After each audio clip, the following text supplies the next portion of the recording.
ব্যক্তি একমাত্র ব্যক্তি যিনি আপনাকে ছাড়া জান্নাতে যাবেন না, যিনি জান্নাতে না গেলে জান্নাতের দরজা খোলা হবে না, যিনি পুল সিরাতের মতো জায়গাতেও ইয়া নাফসি বলবেন না, বলবেন ইয়া উম্মতি ইয়া উম্মতি।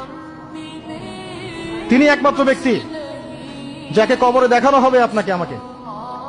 তিনি একমাত্র ব্যক্তি যিনি অঝর নয়নে আমার জন্য কেঁদেছেন রাতের বেলা আল্লাহর কাছে, যিনি হাউজে কাউসারে থাকবেন আমাদের জন্য, যেটা আমরা পানি পান করতে পারি। এই ব্যক্তিকে গালি দেয়া হয়, এই ব্যক্তিকে তার চরিত্র নিয়ে কথা বলা হয়, এই ব্যক্তিকে নিয়ে কত কিছু করা হয়। আল্লাহ পাক তাদেরকে হেদায়েত নসিব করুন। অথচ এই ব্যক্তি মুহাম্মদ সাল্লাল্লাহু আলাইহি ওয়াসাল্লাম বলেছেন, কাশ আমি যদি আমার ভাইদেরকে দেখতে পেতাম। সাহাবীরা বলতেন, ইয়া রাসূলুল্লাহ আমরা কি আপনার ভাই নই? নবীজি বলতেন সাল্লাল্লাহু আলাইহি ওয়াসাল্লাম, তোমরা আমার সাহাবী, আমার ভাই তারা যারা আমার পরে, তোমাদের পরে আসবে, যারা আমাকে না দেখে ঈমান নিয়ে আসবে।